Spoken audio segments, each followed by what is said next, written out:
পরকীয়া ২ সংসারের অলিখিত নিয়ম। প্রতিদিনের মতো আজও সকালবেলা উঠে যায় আকিতা। ৮টা বাজে। বাড়িতে রান্নার মাসি ঢুকে পড়েছে। আজ মঙ্গলবার, তাই শাশুড়ির নিরামিষ তরকারি, অসুস্থ সুরের লঙ্কা ছাড়া জিওল মাছের পাতলা ঝোল, ওর বরের জন্য ঝাল ঝাল মটন কষা রান্নার লিস্ট বুঝিয়ে দেয়া। অথচ নিজের সকালবেলা আলু সিদ্ধ ভাত রান্না করে দুটো নাকে মুখে গুজে নিয়েছিল, কারণ সারাদিনের নামে ওকে বেরিয়ে যেতে হবে।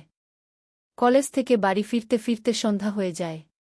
খিদে না থাকলেও সকালবেলা দুটো গিলে নিলে সারাদিন অভুক্ত থাকলেও কেউ জিজ্ঞেস করার লোক নেই, আকিতি তুমি খেয়েছ?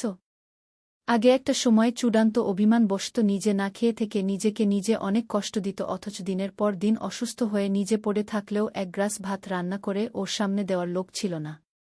বহু কষ্ট করে বাড়িতে কাজের লোক ঢুকিয়েছে, কারণ এ সংসারের রান্নাবান্না থেকে শুরু করে অফিস যাওয়ার বাস জার্নি এবং যাবতীয় খাটনির ফলে একটা সময় ভীষণভাবে অসুস্থ হয়ে পড়েছিল। প্রত্যেক মাসে একবার করে বাড়িতে ডাক্তার ডেকে স্যালাইন দেওয়া হতো, অথচ ডাক্তারের ভিজিট থেকে শুরু করে যাবতীয় খরচা বহন করতে হতো ওকেই। প্রত্যেক মাসে ব্লাড প্রেসার নিচে নেমে ২-৪ ঘণ্টা মাথা ঘুরতে থাকত ওর, অথচ দায়িত্বভার এতটুকু কমত না। স্যালাইন খুলে নিয়ে আবার রান্নাঘরে ঢুকতে হতো, অথচ দায়সারা স্বামী সন্ধ্যা মাতবর বাড়িতে ফিরে এসে ডাইনিং টেবিলে রাতের খাওয়া খেয়ে সুন্দর ঘুমিয়ে পড়ত। নিজের প্রতি নিজেই ঘৃণা যাত্রা শুরু করেছিল ওর। দিন-রাত কেবল একটা কথাই ভাবত, বা রে জীবন, এই সুখের জন্যই বিয়ে করে সংসার করতে এসেছিলাম। না কোনো আশাই পূর্ণ হয়নি ওর। মাঝে মধ্যে ওর মনে হয় যে এতগুলো ডিগ্রি, এত প্রতিষ্ঠিত, এত সম্মান সব মিথ্যে। তা না হলে সংসারের প্রত্যেকটা মানুষ কেন ওকে দাসী চাকরানির নজরে দেখে? কেন ওর খবর রাখে না?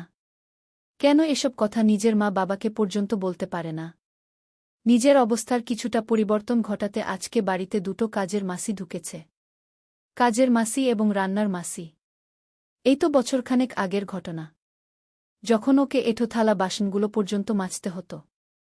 রাতে সবাই যখন ঘুমিয়ে পড়ত, তখন ওকে রান্নাঘর পরিষ্কার করে রাতেই এঁঠো থালা বাসন মেজে পরের দিনের রান্নার জন্য সবজি কেটে রেডি করে রাখতে হতো, যাতে সকালবেলা উঠে তাড়াতাড়ি রান্নাটা করে সঠিক সময়ে কলেজে গিয়ে পৌঁছতে পারে আর কারো দুটো কথা শুনতে না হয়।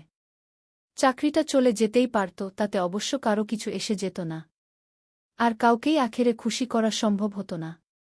এটা বোঝে আকিতা। এটুকু বোঝার মতো ম্যাচিউরিটি ওর মধ্যে আছে। তাই পরিস্থিতি ব্যক্তিক দেখে কাজের লোক রাখতে হয়েছে, রীতিমতো সংগ্রাম করে।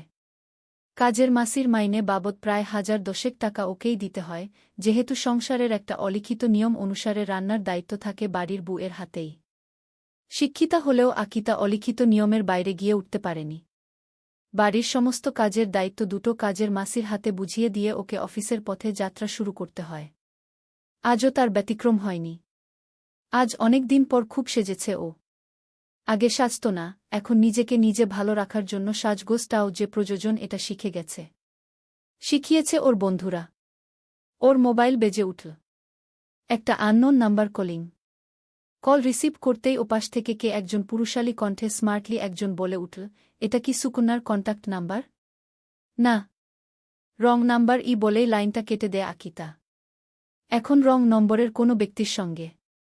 বাকিটুকু দেখার জন্য ভিডিওটা সাবস্ক্রাইব করে রাখুন।